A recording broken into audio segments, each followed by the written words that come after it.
Last night, those cheers you heard from downtown were emanating from Sheas, Buffalo for the national touring production of The Sound of Music, one of the most beloved musicals of all time.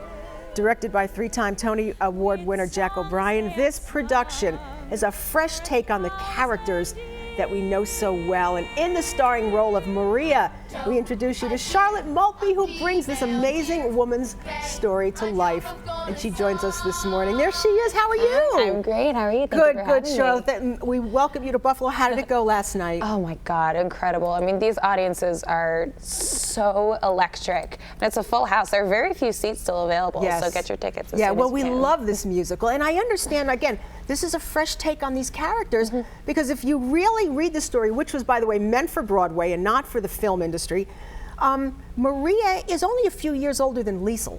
She wasn't as old as, let's say, Julie Andrews was in this part. When Mary Martin originated the role, she was 55, but the actual Maria Rayner, when she became a governess for Captain Trapp, she was 19, maybe 20. Right. The actual story takes place over a couple years, so she ages, but me being the age that I am, playing Maria is actually more historically accurate. Yes, it is. And you and a wonderful cast bring the major parts all to life, and that's got to be fun because you're so talented. And I know Jack O'Brien, the director, really fell in love with your voice. Oh gosh, I mean, he's an absolute dream to work with. I think every time I have a conversation with Jack O'Brien, he changes my life just a little bit. Just a little bit. He's one of those just brilliant human beings who just oozes wisdom and joy, and that passion that he has really reverberates into our company. Oh, that's great. That is great. And I understand that Nicholas Rodriguez, Melody Betts, I mean, these are people where the voices will just carry you away. They're phenomenal. Gosh. When Melody sings "Climb Every Mountain" to me, I'm no longer acting. I'm just sitting back in awe of her, which happens to work for my character in that moment, so it's nice. But she's a powerhouse. Do you have a favorite part of the show? Oh, that's like Sophie's choice. Yeah, it's a tough question because I mean every scene, every song is so memorable to everybody.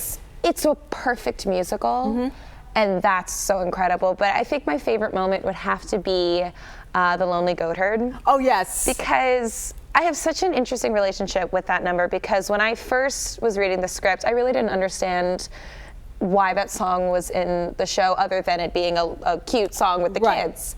But it's the first time that Maria has a maternal moment with these kids. I mean, Do Re Mi is the first time she meets them, and she's like, oh, maybe I can do this, but that's the first time she crosses over to potential motherhood. And it's her first night at the villa.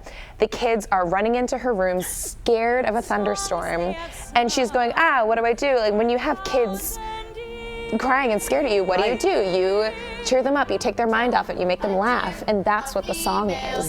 And it gives me an opportunity to just be goofy with the kids, and then they take the song and they bring it to life, and it's a beautiful moment. Yeah, and you are working with real kids in the show. Oh yes, they look like that's always going to make it fun and contemporary. Our youngest kid, Gretel, just celebrated her 7th birthday. Oh.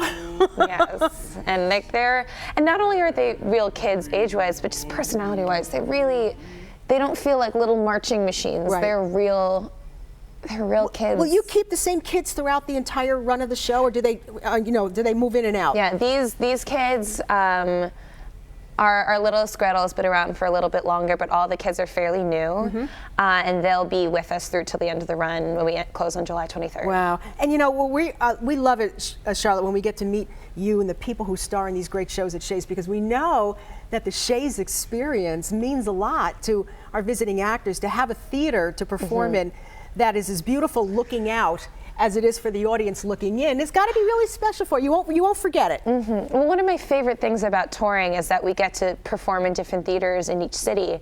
And one of my favorite things is when we do our sound check, and it's the first time that I walk out into that new house. And when I walked into that Sheas theater, I was just taken aback. I remember I was like skipping, singing something totally unrelated, and then I just looked and I just stopped. It's a gorgeous house. She's big. It is, and we just love it. We love how and also what you don't know to our audience is that what they have done backstage to keep everybody comfortable and to have all the amenities and to have bigger dressing rooms is gorgeous too. So even when you get off stage, it's just a lovely experience, you know. It won't soon forget Buffalo and the hospitality that's here. But you know, everybody, if you still don't have a ticket, you got to go see Charlotte and Company. We're talking about Nicholas Rodriguez, Melody Betts, and these great kids in The Sound of Music. It's through April 2nd. It's going to really, really put you in such a great mood, and you're going to remember why you love this show so much. It's part of the M&T Bank Broadway series, so get your tickets today and go and see Charlotte Maltby, and remember that name.